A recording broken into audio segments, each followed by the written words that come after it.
ನಾಡಿನ ಸಮಸ್ತ ಬಾಂಧವರಿಗೆ 76ನೇ ಗಣರಾಜ್ಯೋತ್ಸವದ ಆರ್ಥಿಕ ಶುಭಾಶಯಗಳು. ನಾನು ನಿಮ್ಮ ಸುಧೀರ್. ಭಾರತ ಸಂವಿಧಾನದ ಅಂಗೀಕಾರ ಮತ್ತು ಗಣರಾಜ್ಯವಾದ ಸ್ಮರಣಾರ್ಥ ಪ್ರತಿ ವರ್ಷ ಗಣರಾಜ್ಯೋತ್ಸವ ಆಚರಿಸಲಾಗುತ್ತದೆ ಹಾಗೂ ಸಾವಿರಾರು ಹೋರಾಟಗಾರರ ಕ್ರಾಂತಿಕಾರಿಗಳ ತ್ಯಾಗ ಬಲಿದಾನದ ಫಲವಾಗಿ ಲಭಿಸಿದ ಸ್ವತಂತ್ರವನ್ನು ಅಂದು ಇಡೀ ದೇಶವೇ ಸ್ಮರಿಸುತ್ತದೆ ಹಾಗೂ ಈ ತ್ಯಾಗಶೀಲ ವ್ಯಕ್ತಿಗಳಿಗೆ ವಂದಿಸುತ್ತದೆ.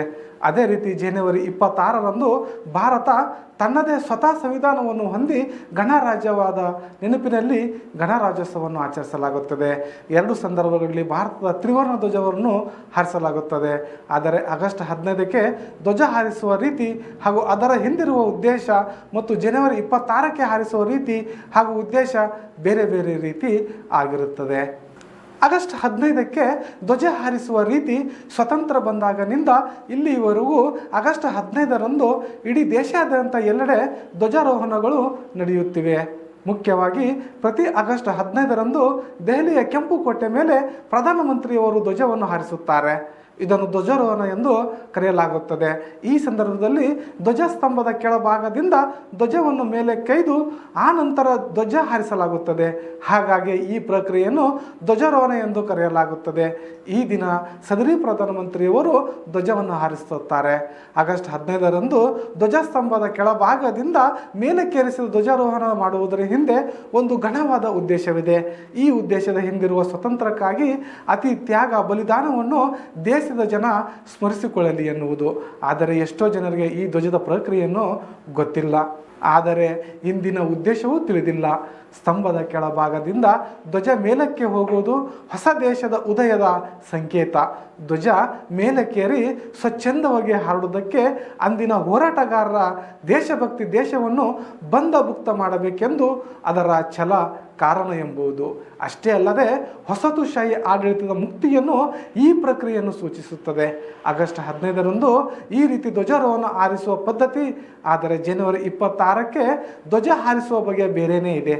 ಗಣರಾಜ್ಯೋತ್ಸವದ 1950ರಲ್ಲಿ ಭಾರತೀಯ ಸಂವಿಧಾನದ ಅಂಗೀಕಾರವನ್ನು ಸೂಚಿಸುತ್ತದೆ. ಈ ಸಂದರ್ಭದಲ್ಲಿ ಧ್ವಜವನ್ನು ಕೆಳಗಿನಿಂದ ಮೇಲೆ ಕೊಯ್ಯುವುದಿಲ್ಲ, ಬದಲಾಗಿ ಸ್ತಂಭದ ಮೇಲೆಯೇ ಧ್ವಜವನ್ನು ಮಡಿಚಿದ ಸ್ಥಿತಿಯಲ್ಲಿ ಇಟ್ಟಿರುತ್ತಾರೆ. ಅದನ್ನು ಬಿಚ್ಚಿ ಹಾರಿಸಬೇಕು. ಪ್ರತಿ ವರ್ಷ ದೆಹಲಿಯಲ್ಲಿ ರಾಷ್ಟ್ರಪತಿಯವರು ಜನವರಿ 26ರಂದು ಗಣರಾಜ್ಯೋತ್ಸವವೆಂದು ಧ್ವಜಾರೋಹಣ ಮಾಡುತ್ತಾರೆ. ಇನ್ನು ಸರಳವಾಗಿ ಹೇಳಬೇಕೆಂದರೆ ಗಣರಾಜ್ಯ ದಿನದಂದು ಧ್ವಜವನ್ನು ಮಡಚಲಾಗುತ್ತದೆ ಅಥವಾ ಸುತ್ತಿ ಇಡಲಾಗುತ್ತದೆ ಮತ್ತು ಕಂಬದ ಮೇಲ್ಭಾಗಕ್ಕೆ ಜೋಡಿಸಲಾಗುತ್ತದೆ.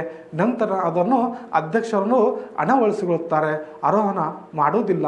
1947ರಂದು ಸ್ವಾತಂತ್ರ್ಯ ಬಂದು 2 ವರ್ಷಗಳ ಕಾಲ ಈ ದೇಶವನ್ನು ಹೇಗೆ ಮುನ್ನಡೆಸಬೇಕು, ಅದಕ್ಕೆ ವಿಧಿಗಳೇನು, ಸ್ವತಂತ್ರ ಭಾರತೀಯ ಪ್ರಜೆಗಳನ್ನು ಕಟ್ಟುಪಾಡುಗಳೇನಿರಬೇಕು, ಹಕ್ಕುಗಳೇನಿರಬೇಕು ಎಂಬುದನ್ನು ಒಳಗೊಂಡ ಸಂವಿಧಾನದ ರಚನೆ ಕೆಲಸ ನಡೆಯಿತು.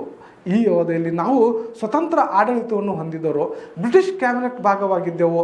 ನಮ್ಮದೇ ಆದ ಸಂವಿಧಾನವನ್ನು ಅಸ್ತಿತ್ವಕ್ಕೆ ತಂದು ಬ್ರಿಟಿಷರಿಂದ ಸಂಪೂರ್ಣ ಮುಕ್ತವಾಗಿದ್ದು 1950ರ ಜನವರಿ 26ರಂದು. ಹೀಗಾಗಿ ಈ ದಿನ ಅತ್ಯಂತ ಮಹತ್ವಪೂರ್ಣವಾದದ್ದು. ಇದರ ನೆನಪಿನಲ್ಲಿ ಪ್ರತಿ ವರ್ಷ ನಾವು ಗಣರಾಜ್ಯೋತ್ಸವವನ್ನು ಸಂಭ್ರಮಿಸುತ್ತೇವೆ ಮತ್ತು ಆಚರಿಸುತ್ತೇವೆ. ಸ್ವಾತಂತ್ರ್ಯ ದಿನದಂದು ಹಾಗೂ ಗಣರಾಜ್ಯೋತ್ಸವ ದಿನಾಚರಣೆ ವ್ಯತ್ಯಾಸ ನಾವು ಈ ರೀತಿ ಅರ್ಥ ಮಾಡಿಕೊಂಡರೆ, ಆಗಸ್ಟ್ 15ರ ಧ್ವಜಾರೋಹಣ ಪ್ರಕ್ರಿಯೆ ಹಿಂದಿರುವಂತೆ ಜನವರಿ 26ರ ಧ್ವಜ ಅನಾವರಣದ ಪ್ರಕ್ರಿಯೆ ಹಿಂದೆಯೂ ಘನವಾದ ಉದ್ದೇಶವಿದೆ.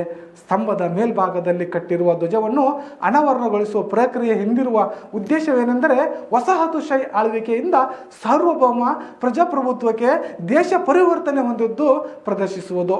ಈ ಮೂಲಕ ಸಂವಿಧಾನದಲ್ಲಿ ಸೂಚಿಸಲಾದ ತತ್ವಗಳಿಗೆ ಬದ್ಧತೆಯನ್ನು ಪ್ರತಿನಿಧಿಸುತ್ತದೆ. Bureau report, TV7 news, Karnataka.